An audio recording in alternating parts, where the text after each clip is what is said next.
Hello again to another Agakala React, and today we'll be watching NASA is bringing supersonic planes back from Cleo Abram.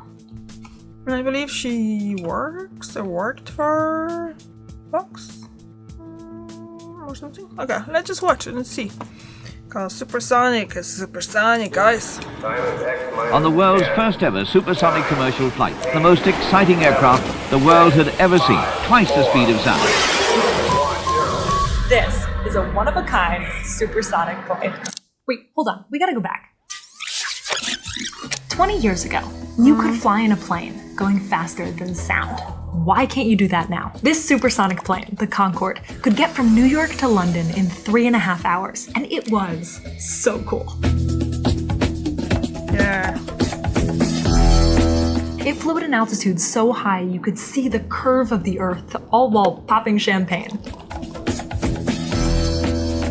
But then, that all changed. The Concorde is no more. Concorde will never take to the skies again. These planes stopped flying, and we never made any more like them. Today, New York to London takes 7 hours. But why? What happened to supersonic planes? And more importantly, can we bring them back? If you ask NASA, the answer is yes. We got to go see their brand new experimental supersonic plane that they're building. Here's what's really huge if true. If NASA succeeds, they could bring back commercial supersonic flight, allowing you and me to fly faster than sound. Supersonic airplanes. Oh, cool! X-59, a new supersonic airliner, twice as fast as current airliners. Twice the speed of sound. You're going faster than the Earth rotates. It's the only way to cross the Atlantic. So we're now going supersonic. Yep.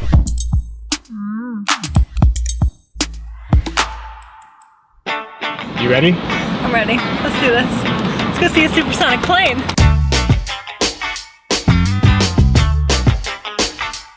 When we say supersonic, I know it's faster than sound, but exactly how fast are we talking?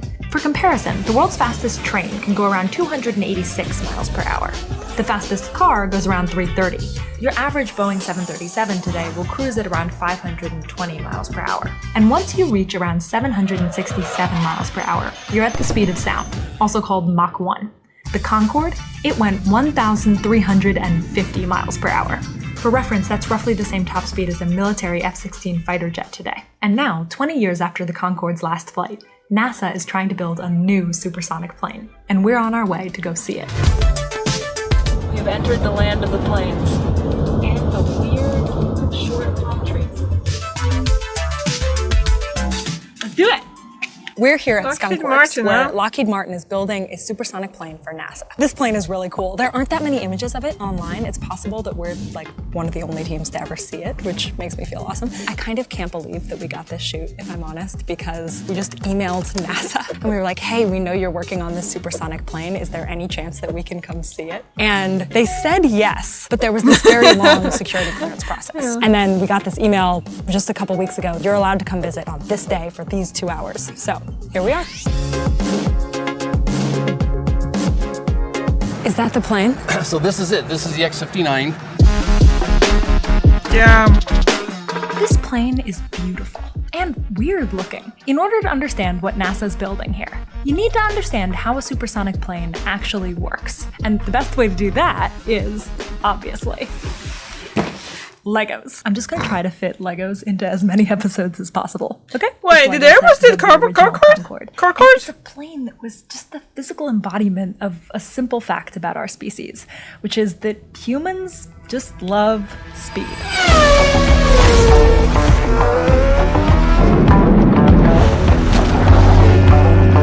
Whoa. What's this? Oh my god, there are more in here. Look how thick the instruction book is. 545 pages long. What have I gotten myself into? So in the 1960s, when the Concorde was originally designed, passenger planes looked pretty similar to what they look like today. But the Concorde looked like this. The shape still looks futuristic.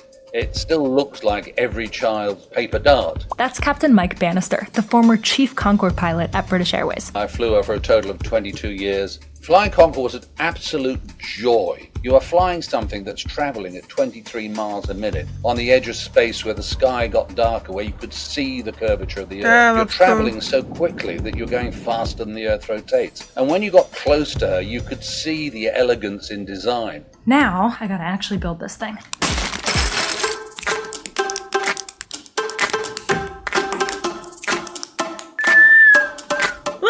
It's coming together. You can see some of the features on it already. This plane had a long, narrow body to streamline air resistance. It had these very wide, delta-shaped wings to generate lift. It had this funny long nose called the droop snoot that drooped upon takeoff and landing so that the pilots could see. And special, powerful engines that could handle the rapid incoming air. Even special paint that discharged heat. And the price to go this fast wasn't cheap. Tons of people paid lots of money to experience the thrill of riding supersonic. But once you hit the speed of sound, something happens. Let me play that again. Folks are aware that supersonic aircraft make a sonic boom, which we as human beings do hear as a double bang. Boom, boom. If you listen carefully, you can hear that double boom. All right, I need to spend some time building.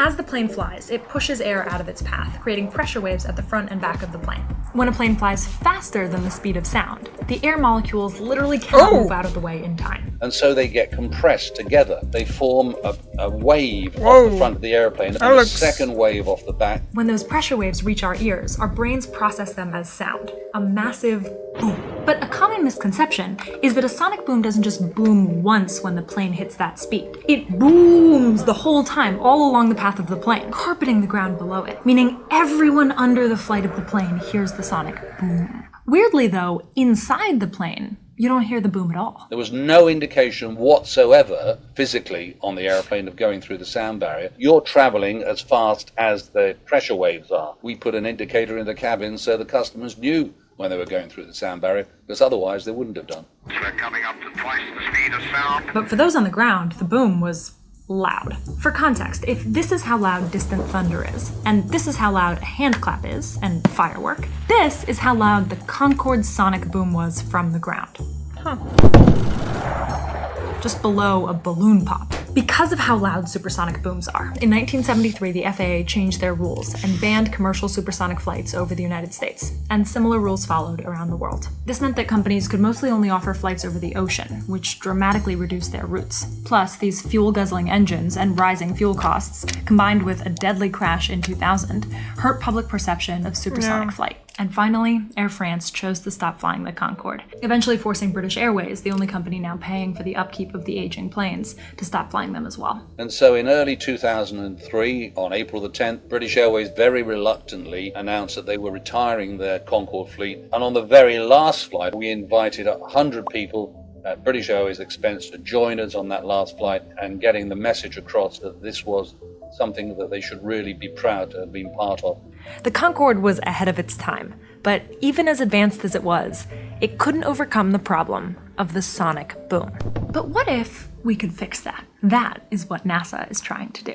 I'm gonna keep building, but let me show you something. Okay, this is my privacy dashboard. This shows how many data brokers I've gotten myself removed from, or rather Incogni has gotten me removed from. I didn't do anything except sign up. But what are data brokers and why do I want to get removed from them? Well, they make money buying and selling your information. And the reason that I care about that is that with enough data points, these data brokers can form a picture of you, a shadow profile, that they can then sell for things that you might not necessarily want, like to assess you for insurance or banking. But Incogni can force many of them to remove you. They reach out to data brokers and they say, hey, remove this person, and then crucially they follow up to make sure that you actually got removed. If you want to try this out, go to the link in my description or go to incogni.com/CleoAbram. Now, back to the story. The X-59 is NASA's attempt at fixing the boom problem. It's a single-seater jet that can travel at 925 miles per hour, or 1.4 times the speed of sound. And it's specifically engineered to prove that supersonic planes can be quiet. That's Kathy Baum, the NASA lead on this effort. And these are the leads from Lockheed Martin, Dave Richards and Mike Buonanno. Our goal is to change that regulation so that it says as long as you are below this sound level, then you can fly supersonically over land. To achieve this goal, NASA referenced design features found on the Concorde, including those large delta wings, the very streamlined body, and that narrow nose. But the nose on the X-59 is much longer. There's no way you can miss our 38-foot nose. Unlike the Concorde, this 38-foot carbon fiber nose doesn't move, which means the pilot can't see out the front during takeoff and landing. Instead, they've built a camera at the front that sends a live video feed to the pilot. But once in the air, this nose is key to reducing the sonic boom. I liken it to, you've done a cannonball into a swimming pool. And what we want to do here is that splash that you make is like the sonic boom. And we want to make that splash or that sound as small as possible. Then, NASA wants to send as much of the remaining boom as possible up, away from people. If you look at the bottom of the airplane, it's very, very smooth and clean. So that anything that would create a bump or anything like that that makes a shock that would go down, they're all on the top and they go up. And any remaining supersonic boom that's still going down, they're going to try to cancel it out. When you jump into the pool doing that cannonball, the biggest splash is when all the water comes back together.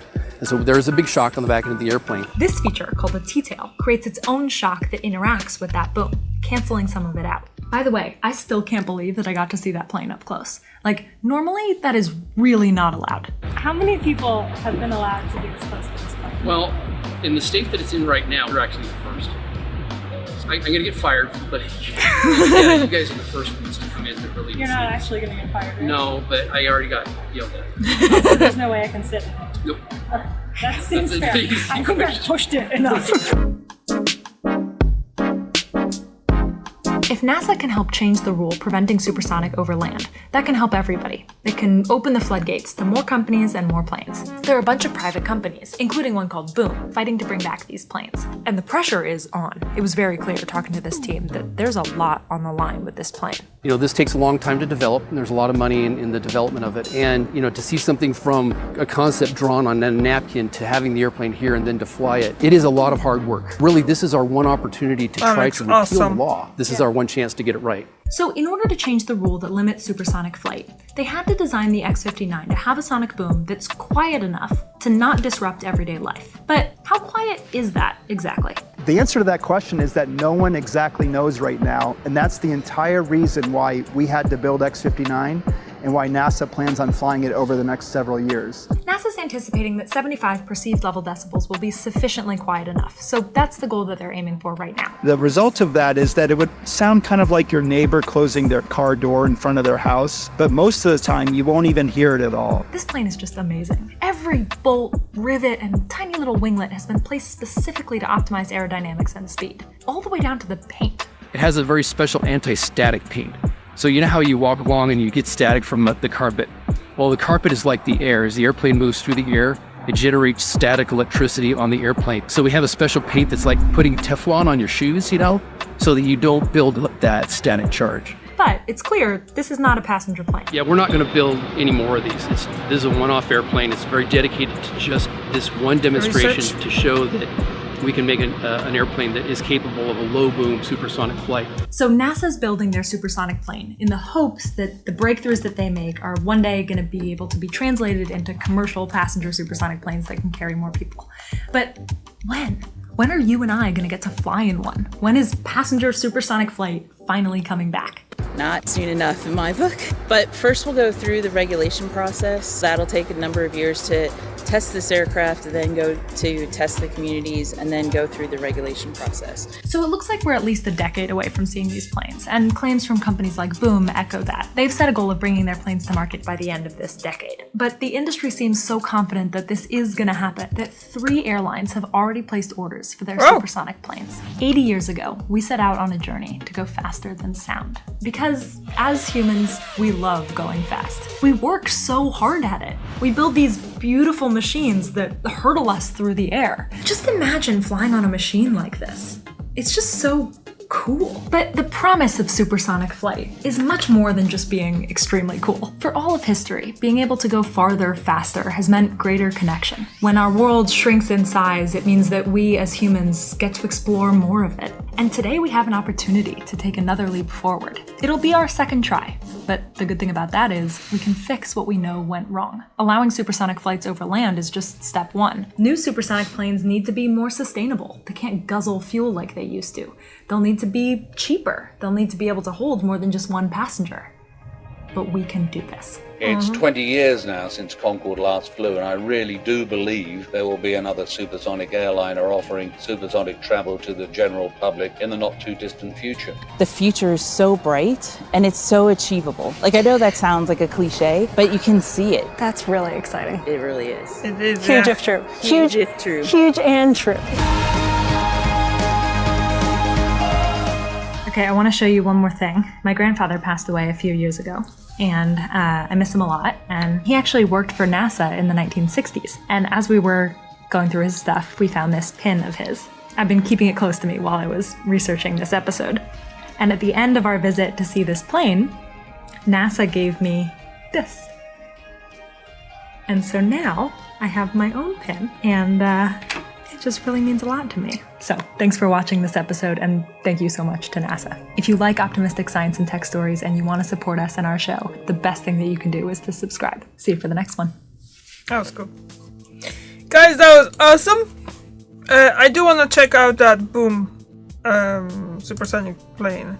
Is there more info about it? Times past 300%. What? 600 plus routes. 230 orders, includes pre-orders. Okay, let's see. Can we see? Boom, boom, boom, boom.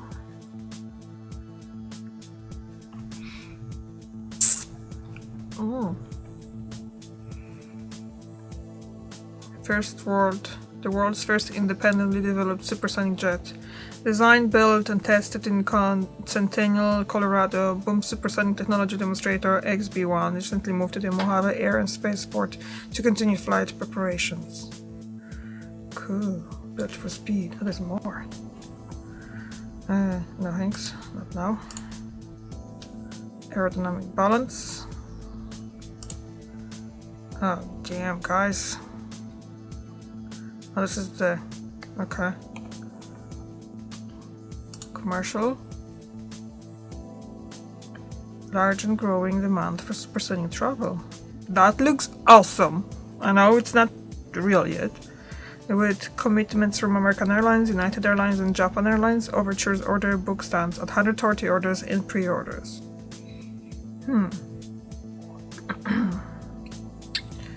United and American Airlines are flying between America and Europe, so... Oh my god, look at this. Wow.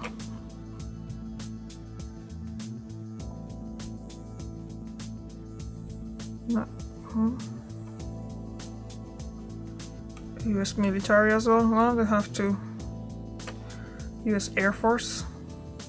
We're continuing a strategic partnership with the United States Air Force to accelerate research and development on Overture. This contract demonstrates the Air Force's continued support and recognition of Boom's leadership in supersonic flight, and represents effort in... I'm reading stuff and I'm not showing it. Oh, I'm so sorry.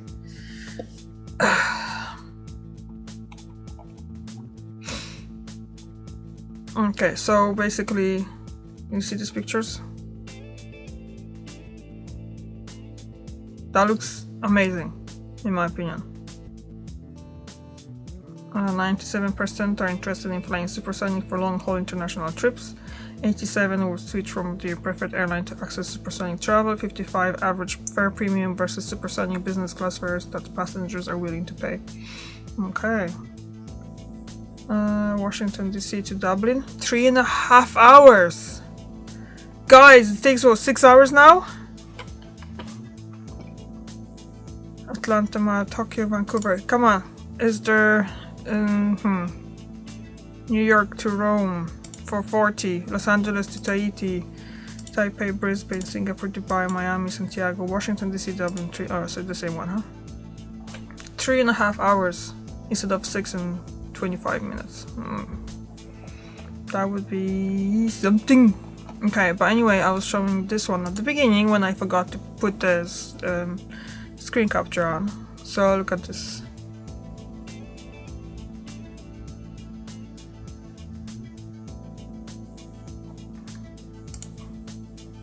I think this is like actually existing one, is it?